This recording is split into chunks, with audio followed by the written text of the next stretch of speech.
Kumusta mga kaibigan? Ako si Kuya Isda, ang inyong YouTube angler na laging handang magbahagi ng pinakamainit na tips at forecast para sa ating paboritong libangan, ang pangingisda. Ngayong araw, Disyembre 22, 2025, mayroon tayong espesyal na forecast para sa buong Pilipinas. Bakit espesyal? Kasi kahit may inaasahan tayong pag-ulan, mayroon pa ring malalaking pagkakataon para makahuli ng ating mga paboritong isda. Kaya manatili kayo at tuklasin natin kung saan, paano, at bakit natin mahuhuli ang ating pangarap na huli. Ito ang araw na maaaring baguhin ang inyong diskarte sa pangingisda. Para sa ating mga mahilig sa bangus, kahit na ito ang pambansang isda, hindi ibig sabihin madali itong huliin. Ngayong araw, Disyembre 22, hahanapin natin sila sa mga bahaging may brackish water or pinaghalong tubig alat at tabang, lalo na sa mga bunganga ng ilog at sa mga fish pond na malapit sa dagat. Bakit doon? Dahil sa bahagyang pag-ulan, maaaring maging mas aktibo ang kanilang paghahanap ng pagkain sa mga mababaw na lugar. Ang pinakamabisang paraan ay ang paggamit ng light tackle at breadcrumbs or pinong pandurog na tinapay bilang pain. Maaari ding gamitin ang small spoons o maliliit na kutsara at soft plastics na ginagaya ang maliliit na hipon. Tandaan, mas gusto ng bangus ang tahimik na pagkakabit ng pain kaya maging malumanay sa bawat pagbato. Sa mga kaibigan naman nating mas gusto ang pangingisda sa mga freshwater, ang tilapia ang ating target. Sa mga lawa, ilog at imbakan ng tubig sa buong Pilipinas, lalo na sa Luzon, asahan nyo ang magandang kagat dahil sa patuloy na mainit na temperatura ng tubig na nasa 28 hanggang 29 na degrees Celsius. Ang tilapia ay mananatiling aktibo sa mga mababaw na bahagi, lalo na sa mga lugar na may halamanan at kawayanan kung saan sila nagtatago at naghahanap ng pagkain.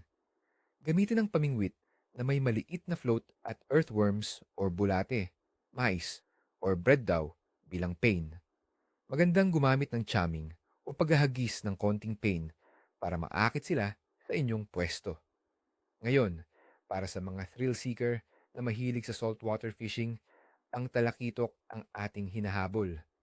Sa mga baybayin, partikular sa Subic Bay at iba pang lugar na may malalim na dagat at coral reefs, asahan ang mga aktibong pag-atake.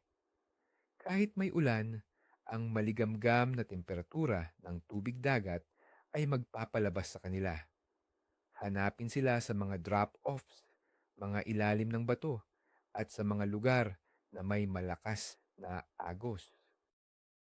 Ang jigging at popping gamit ang heavy tackle ay ang pinakamabisang paraan.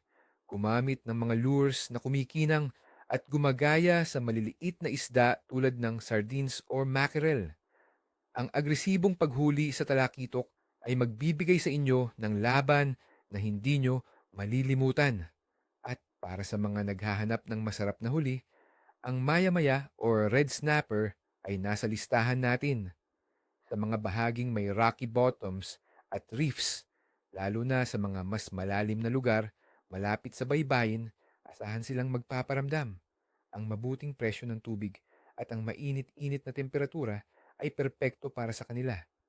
Gumamit ng bottom fishing rig na may mabigat na pabigat at live bait tulad ng maliit na isda o hipon. Maaari ding gumamit ng cut bait na sariwang isda. Mag-ingat sa kanilang matutulis na ngipin at spines, kaya siguraduhin na mayroon kayong pliers at gloves. Ngayong Lunes, Disyembre 22, 2025, ang panahon sa Pilipinas ay medyo pabago-bago. Ang temperatura ay inaasahang aabot sa mataas na 25 hanggang 31 degrees Celsius sa mga coastal areas.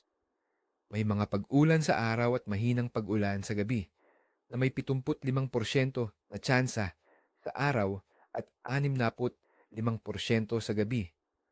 Ang hangin ay inaasahang mahina hanggang katamtaman. Ang pagbaba ng presyon pagkatapos ng pagtaas ay maaaring maging sanhi ng pansamantalang pagbagal ng kagat ng isda. Ngunit dahil sa mainit na tubig at lunar phase, ang epekto ay hindi magtatagal. Ang mainit na panahon ay nagpapanatili sa mga isda na aktibo at naghahanap ng pagkain. Ang temperatura ng tubig dagat sa buong Pilipinas ay mananatiling mainit, nasa average na 28 hanggang 29 na degrees Celsius. Ang ganitong init ay perpekto para sa karamihan ng mga tropikal na isda na nagpapanatili sa kanilang mataas na metabolismo at pagiging aktibo sa paghahanap ng pagkain. Sa mga lawa at ilog naman, asahan din ang mainit na temperatura ng tubig na magpapanatili sa tilapia at bangus sa kanilang mga paboritong lugar.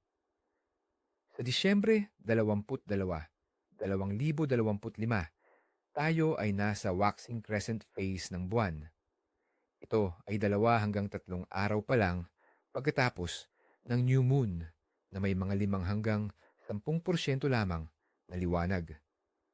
Ayon sa mga matatandang mangingisda at base sa solar theory, ang panahon pagkatapos ng bagong buwan ay madalas na napakaproduktibo.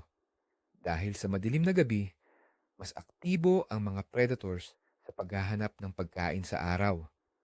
Ang pinagsamang gravitational pull ng araw at buwan ay nagiging sanhi ng mas malakas na agos at pagtaas ng pagkain sa tubig na nagiging dahilan ng mas magandang kagat.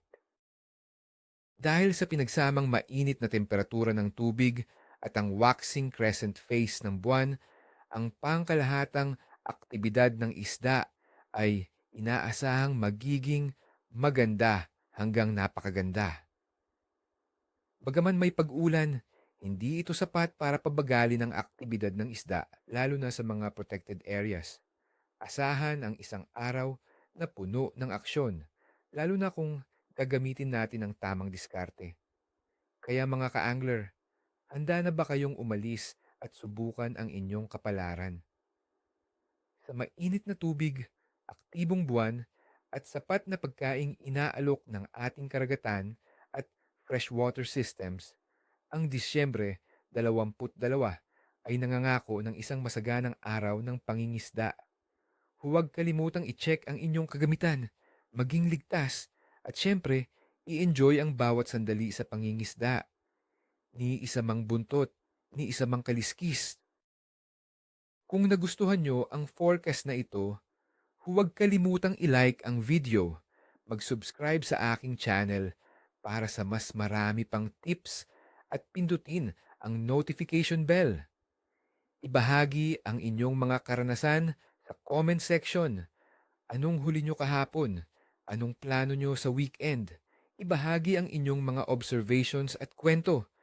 Hanggang sa susunod na forecast, mga kaibigan, kita-kits sa tabing dagat o tabing ilog.